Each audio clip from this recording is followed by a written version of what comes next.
Hello मित्रों, video में તમારું સ્વાગત છે। સવારથી ગુજરાતના સૌરાષ્ટ્રના અમુક વિસ્તારોમાં સારો વરસાદ જોવા મળી રહ્યો છે, તો ક્યાંક વરસાદનું ટીપું પણ નથી। ઘણા જિલ્લાઓમાં મિક્સ વાતાવરણ જોવા મળી રહ્યું છે। આવામાં આજે સાંજે મેઘરાજાનો મિજાજ કેવો રહેશે તે અંગે હવામાન વિભાગની આગાહી સામે આવી છે। આજે ગુરુવારે સાંજે 7 વાગ્યા સુધીની હવામાન વિભાગની આગાહી સામે આવી છે, જેમાં ગુજરાતમાં સાર્વત્રિક વરસાદની સંભાવના વ્યક્ત કરાઈ રહી છે।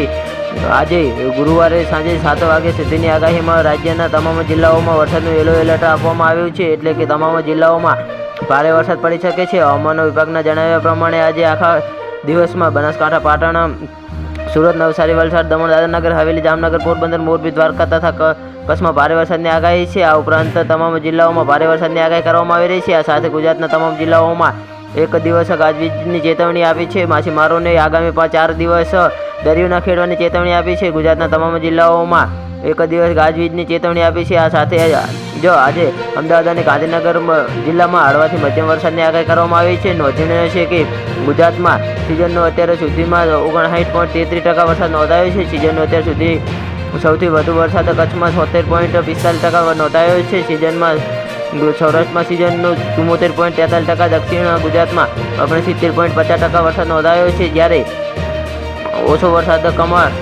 ક્રમશઃ પૂર્વ મધ્ય ગુજરાત અને ઉત્તર ગુજરાતમાં નોંધાયો છે। તો જી હા મિત્રો, અમારો વિડીયો કેવો લાગ્યો અમારી કોમેન્ટ બોક્સમાં જરૂરથી જણાવજો, અને ચેનલ પર નવા હોય તો ચેનલને સબસ્ક્રાઈબ કરવા ના ભૂલતા। તો વિડીયો પૂરો જોવા બદલ તમારો ખૂબ ખૂબ આભાર।